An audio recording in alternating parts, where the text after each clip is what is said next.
Sa bayan ng San Telesforo, bawat fiesta ay parang pelikula.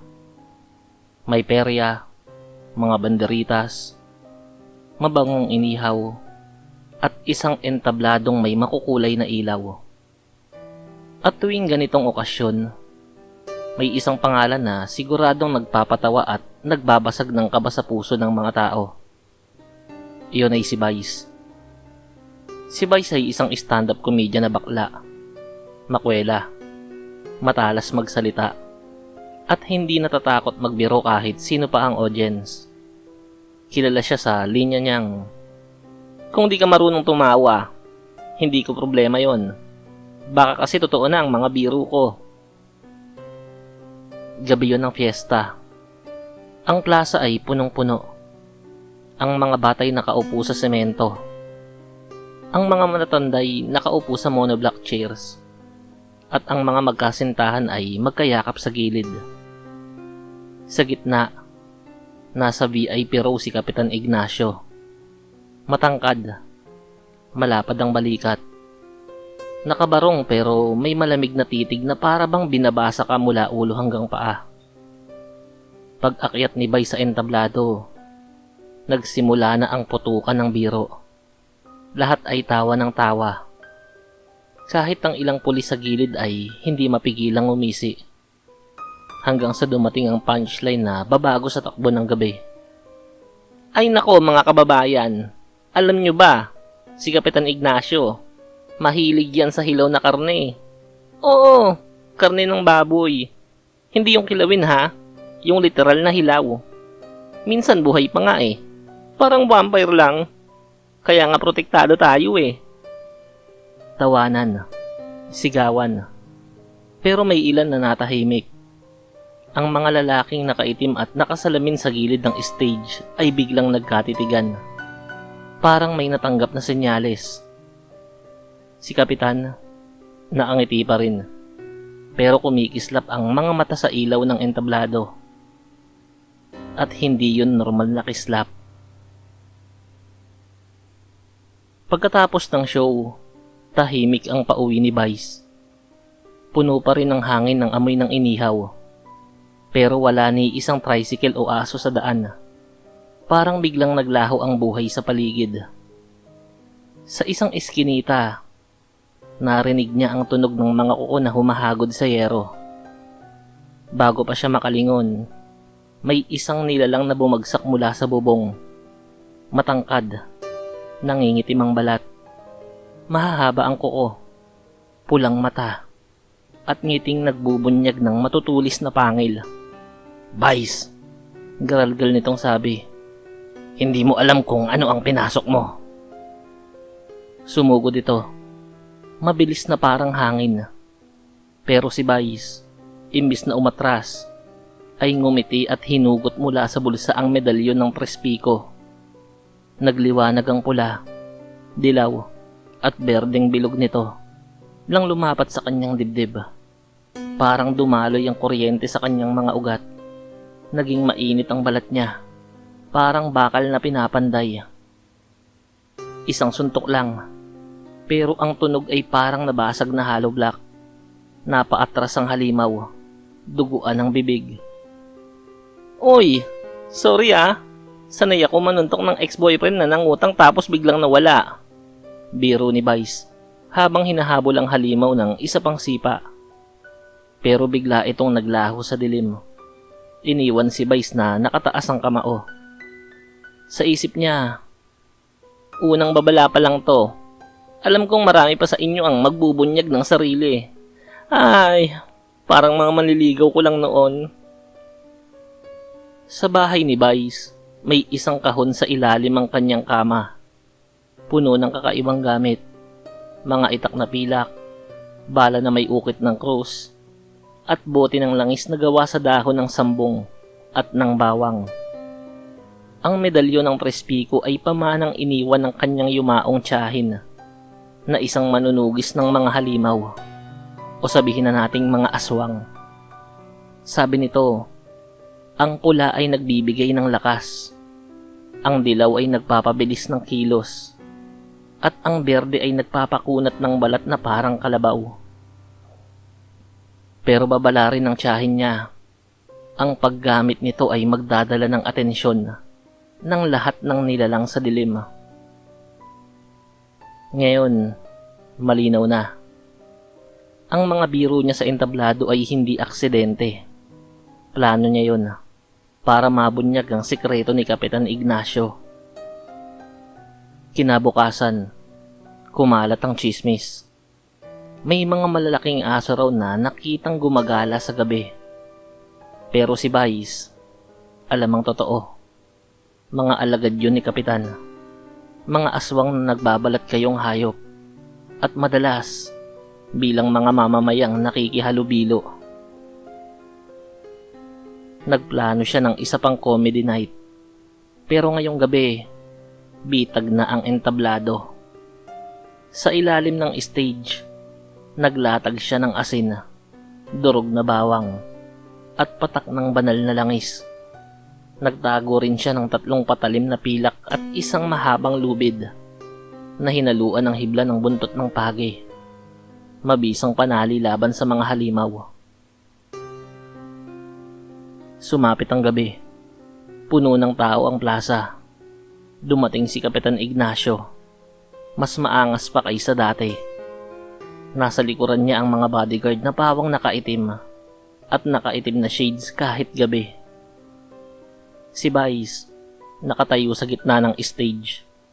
Ngumisi. Hay nako Kap, buti nandito ka. Sana wala ka pang dinner. Baka kasi may dala ka pang hilaw na baboy dyan eh. May tumawa. May napahawak sa dibdib sa kaba. Bigla, mula sa likod, may 2 lalaking tumalon sa stage. Ang balat nila'y nagsisimulang magbago. Naglalabasan ng matatalim na kuko. Mabilis na hinawakan ni Vice ang medalyon. Pumula ang gilid. Tumalon siya sa ere at bumulusok pababa ng isang malakas na sipa sa dibdib ng unang aswang. Pumutok ang ribcage nito at bumagsak sa gilid ng stage. Ang isa na may sinunggaban niya, pero naipit sa lubid na may buntot ng pagi. Napasigaw sa sakit at natunaw ang balat sa pagkakadikit. Dahil sa kaguluhan, tumayo si Kapitan Ignacio mula sa kanyang upuan. Dahan-dahan, nag-iba ang anyo niya. Tumubo ang mahahabang pangil. Pumangit ang mukha. Naglabas ng pakpak na parang paniki. Mga kababayan, sigaw ni Vice. Ito ang leader nyo. Tignan nyo, aswang. Nagsigawan ng mga tao.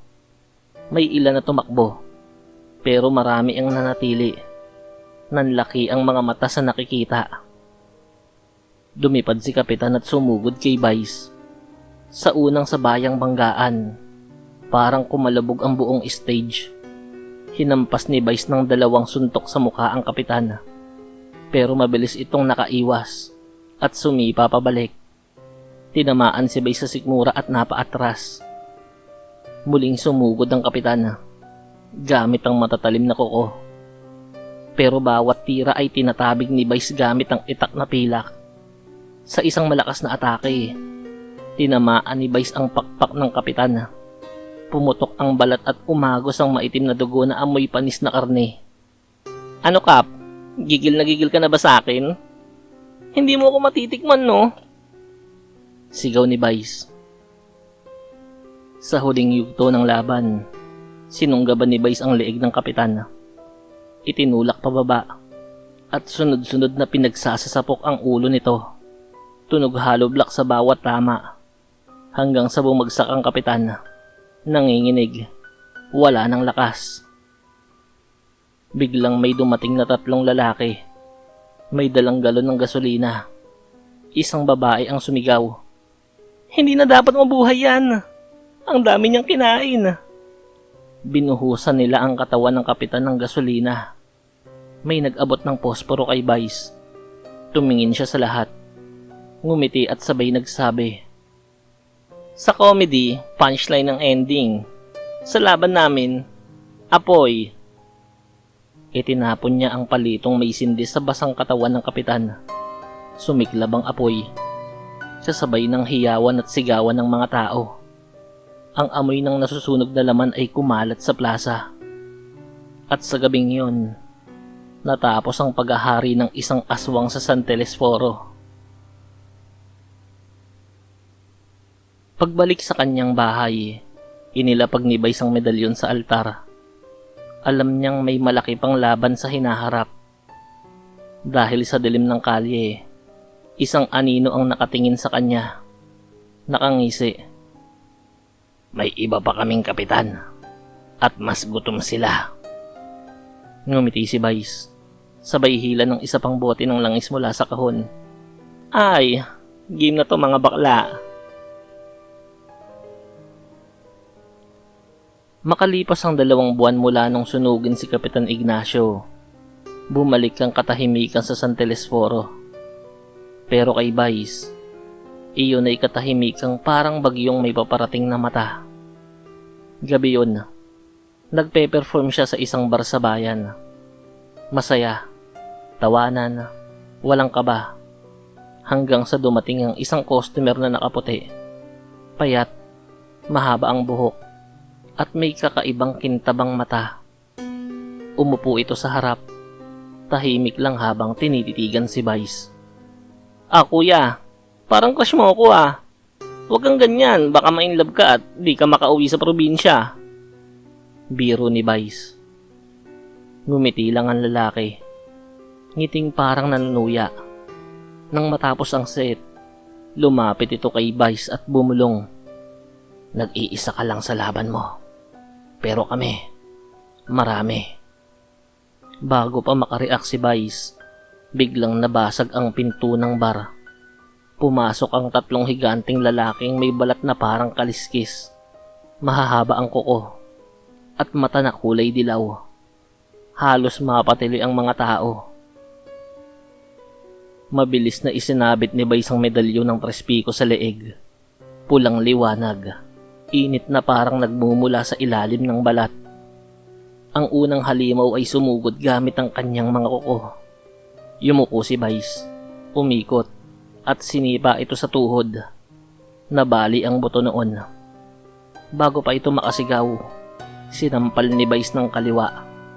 Pero dahil sa lakas ng pulang enerhiya, sumama ang panga sa tama at kumaladkad sa sahig. Ang ikalawa ay sinunggaban siya mula sa likod. Dinakma ni Vice ang baso ng beer sa mesa. Pinukpok sa mukha ng halimaw. At gamit ang berdeng enerhiya ng medalyon, tinulak ito ng siko.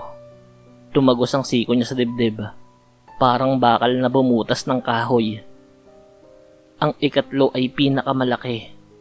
Mabilis ang mga kamao nito. Bawat suntok ay may tunog na parang pumapalo sa drum. Gumamit si Vice ng dilaw na enerhiya para bumilis. Umiwas, lumundag sa mesa, at tumalon pababa na may kasamang sipa sa batok ng aswang. Nagkalasog-lasog ang mga buto ng aswang sa lakas ng bagsak.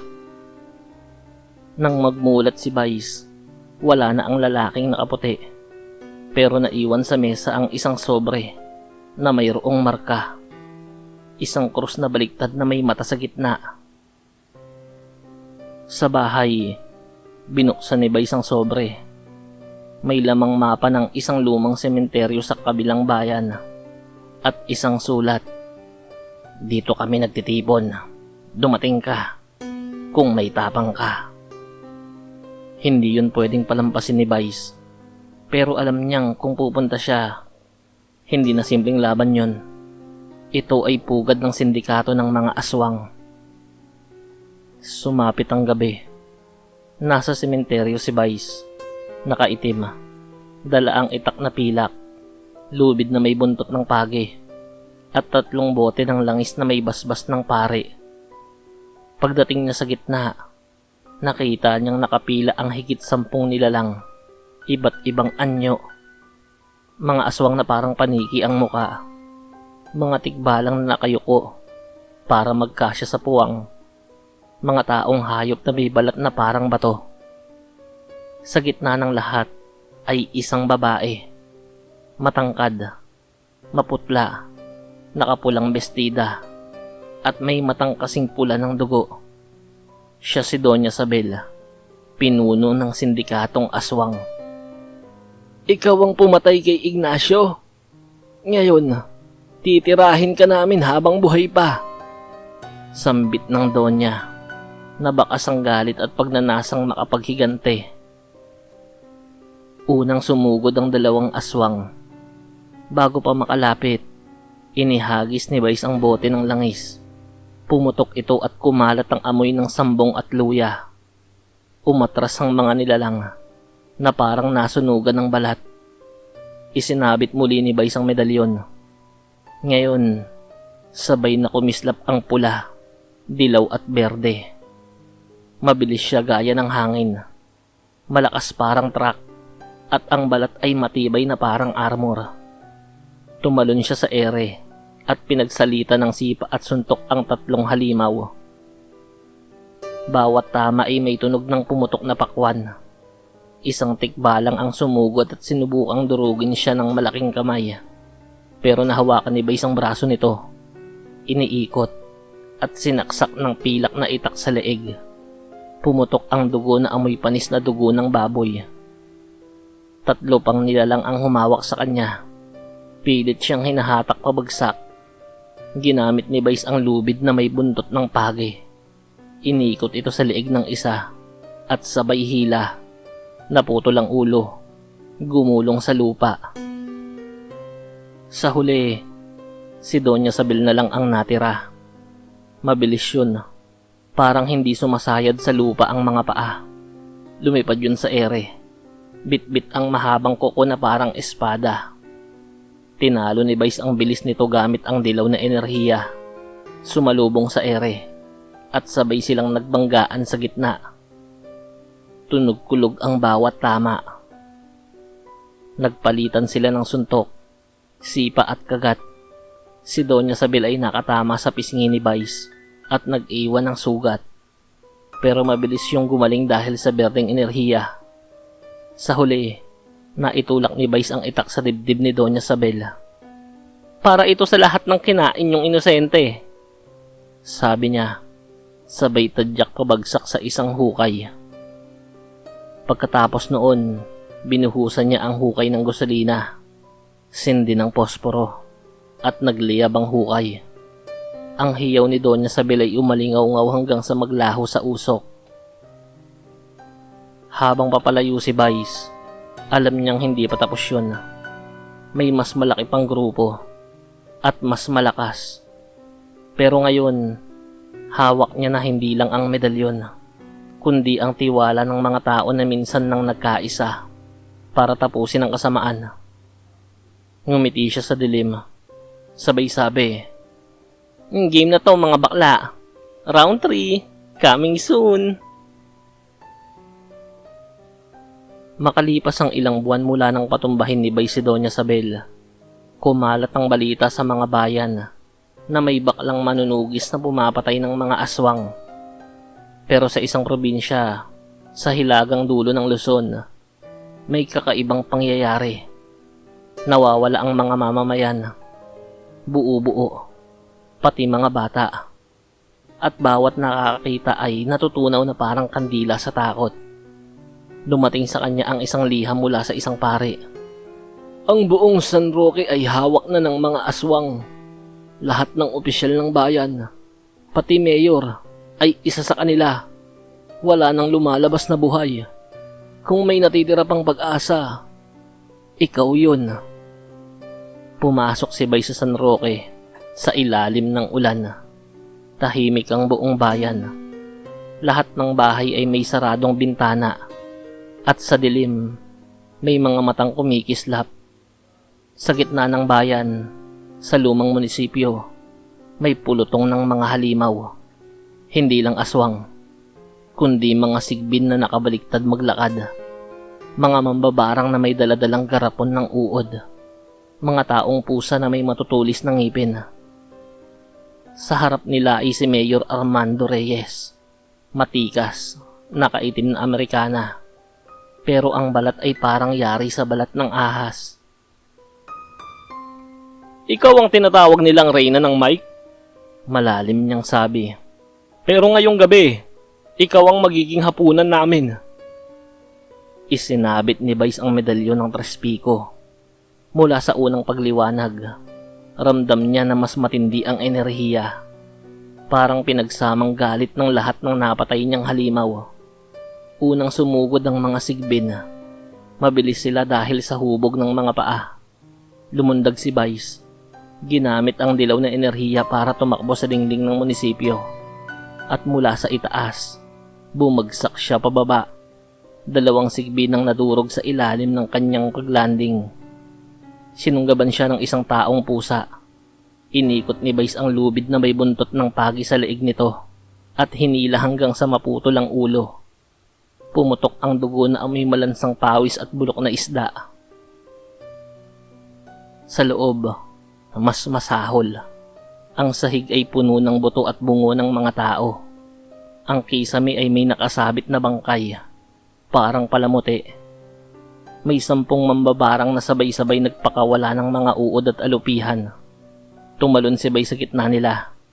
Hinugot ang 2 itak na pilak at paikot na pinutol ang mga braso at ulo ng mga mambabarang. Ang berdeng enerhiya ng medalyon ay nagbigay sa kanya ng proteksyon laban sa agat at lason. Sa trono ng munisipyo, nakatayo si Mayor Reyes. Sa isang iglap, nagbago ang anyo niya. Naging dambuhalang halimaw na may katawan ng tao, ulo ng ahas, at 2 pakpak na parang sa paniki. Lumipad yun pababa at sinunggaban si Vice. Ang unang banggaan nila ay parang pagsalpok ng 2 truck. Nabiyak ang sahig. Tinadyakan ni Vice ang dibdib ng mayor. Pero sinalo siya at inihagi sa pader. Bumaon siya hanggang balikat. Bago pa siya masugatan, nagpalit siya sa dilaw na enerhiya. Lumundag at sinaksak ang pakpak ng mayor gamit ang itak. Sumirit ang itim na dugo noon. Nagpalitan sila ng suntok at kagat. Isang kagat sa balikat ang halos pumunit ng laman ni Vice. Pero tinakpan niya yun ng palad at sinuntok ang mukha ng mayor nang sunod-sunod hanggang sa mabali ang panga nito. Habang nagpapatayan sila, unti-unting dumating ang mga tao. Mga nagtagong mamamayan na may dalang gulok, patalim at bote ng gasolina. Nakita nila mismo ang tunay na anyo ng mayor. "Patayin na to! Huwag kayong maawa dyan!" Sigaw ng isang matanda. Pinagtulong-tulungan nilang suguri ng mga natitirang halimaw, habang si Vice ay patuloy na binubugbog ang mayor. Sa huli, nadala niya ito sa gitna ng plaza, duguan at wala ng pakpak. Binuhusan ito ng gasolina ng mga mamamayan. Humalo ang amoy ng krudo sa hangin. May nag-abot ng posporo kay Vice. Tinitigan niya ang halimaw na dati kinatatakutan ng buong bayan. "Ito ang huling punchline," sabi niya. Sabay sindi ng palito sa posporo at init siya sa katawan ng mayor. Sumiklab ang apoy at ang hiyaw ng halimaw ay umugong hanggang sa bumagsak ito at maging abo. Lahat ay nagsigawan dahil sa tagumpay. Kinabukasan, ang San Roque ay muling bumalik sa katahimikan. Pero kay Vice, tapos na ang misyon. Wala na ang sindikato. Tinanggal niya ang medalyon at inilibing sa ilalim ng simbahan para hindi na muling magamit. Lumayo siya sa bayan. Dala ang alaala ng lahat ng laban. At sa huling sulyap, ngumiti siya. Kung may susunod mang halimaw, sana handa siyang tumawa sa mga biro ko bago ko siya durugin.